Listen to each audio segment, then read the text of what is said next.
What's up, guys? So I just want to give you guys a little bit of an update on this bike. So this is, I guess, going to be more of a talking video. I'm going to have a couple riding clips inserted into this video towards the end, and you guys can obviously see that I'm washing the bike in the background. So first off, I just want to say this was my second ride on this CR500.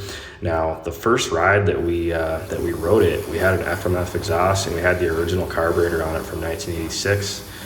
We also had a different ignition system on it. So I pretty much went through this whole bike and basically started over. I took it all apart and I wanted to do a how-to video installing our billet install kit, which you guys obviously saw in the other video links. If you haven't seen those yet, I'm going to insert some links in the bottom of this. You guys should be able to click those and see that. But anyway, guys, yeah, so we pretty much started over, did a how-to video, got the thing all together.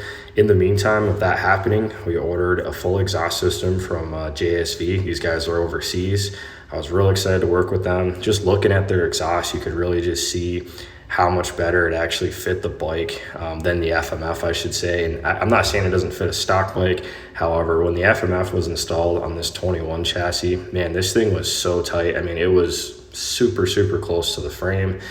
We had some spots where it was rubbing, so I had to actually adjust where they had dented the pipe in a couple spots. But anyway, guys, so we're going to be adding this JSV exhaust to our website, and again, I'm just super impressed with it. It fit the bike real well. And let's talk about the riding. I mean, just the way the power came on this bike, I mean, it was completely different. Felt like a completely different bike. Just so much torque down low.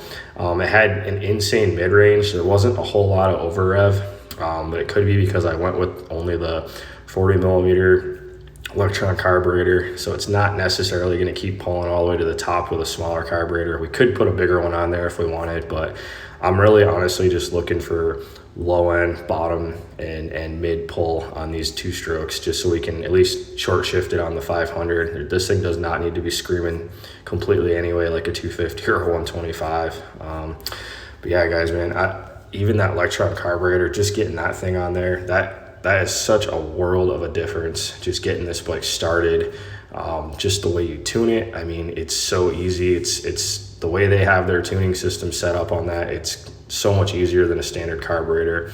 So I'd like to say I'm pretty sold on it. We're also going to be adding that to our website. So if you guys want to order any of these parts, it's going to be at bbcoffroad.com. That's going to go along with our CR500 install kit for the 2021 chassis. Another thing we did was we're also testing our intake design. So we have a custom intake on this bike. As you guys can, I guess, step back and look at my other video, you'll see some close-up shots of the intake that we ran. It's a fabricated intake with some silicone intake boots on it. It starts as a 2.5 up to a 4-inch opening. And this is my design. It's similar to something I run on all the 3-wheelers, which generally we don't feel like we're losing power when we run that stuff.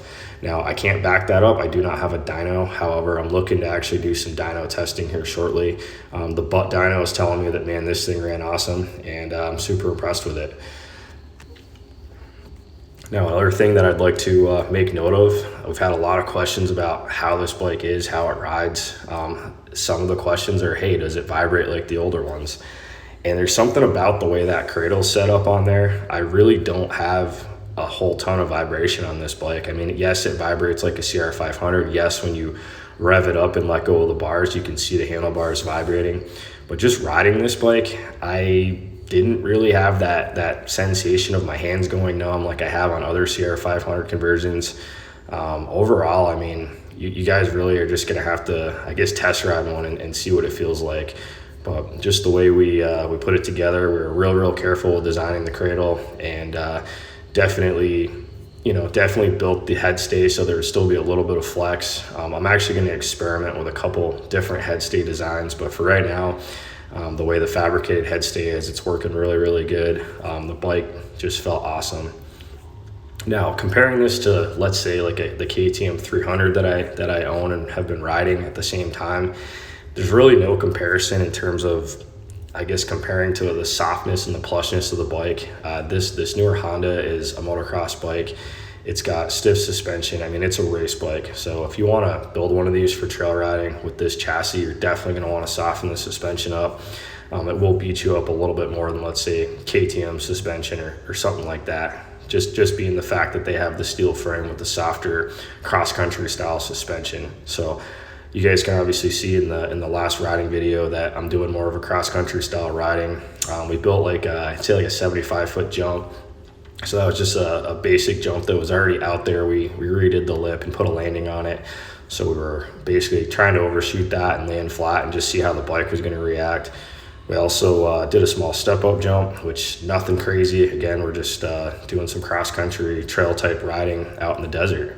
And man, I'm super impressed with this bike. So anyway, guys, I'm going to stop rambling. I hope you guys enjoyed watching the riding footage. If you guys have any more questions about this bike, I mean, comment here. You can send me an email at bbcracing@gmail.com. You can check out our website, bbcoffroad.com. And yeah, we're doing the full conversion kit. So basically you can bolt a CR500 motor into the 2021 chassis. You know, and it's also going to work on the 22. It's going to keep working until Honda decides to get rid of that awesome frame where the exhaust comes through the center. So here's a close-up shot of the tire. I mean, that thing definitely wears out pretty fast when you're ripping a 500 on hard pack. Of course, we have rode it down the road a couple times here, but nothing too crazy to where you'd be shredding the knobs off like that. So that was just from, I'd say, under an hour of riding out in the desert, just testing the bike, you know, making some videos and just overall having fun with it. But yeah, guys, I'm gonna do a separate review of the exhaust. So there's gonna be another video coming up with that. And definitely going to do some sort of a review on the LECTRON Carburetor. So I contacted them, they hooked us up. We're going to be a dealer for them now. And yeah, super happy with it, guys. And this bike, honestly, it's like a dream bike for me. I love riding it. I've had a lot of brand new dirt bikes, and this thing's like a unicorn bike.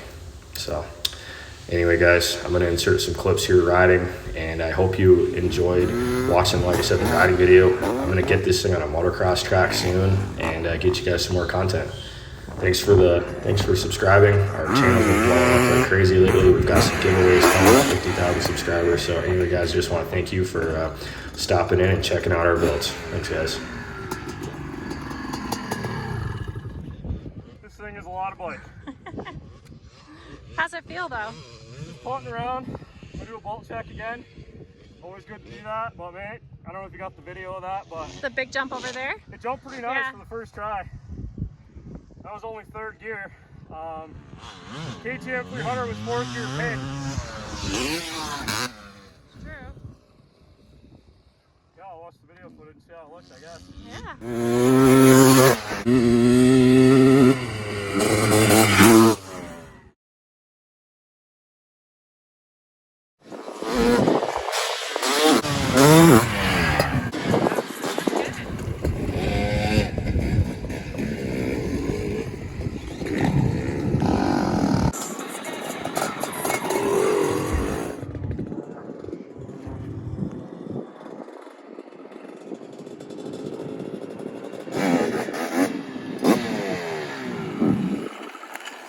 Bike, so much fun, so much fun. Just out here testing our bolt-in kit. Everything's holding up awesome. We're always trying to put time on our products. Bike's running good, no loose bolts. It's just one of them things. Take your time putting them together and hold up, you know. Not even a leak or anything. I mean, I'm real happy with this bike right now, for sure.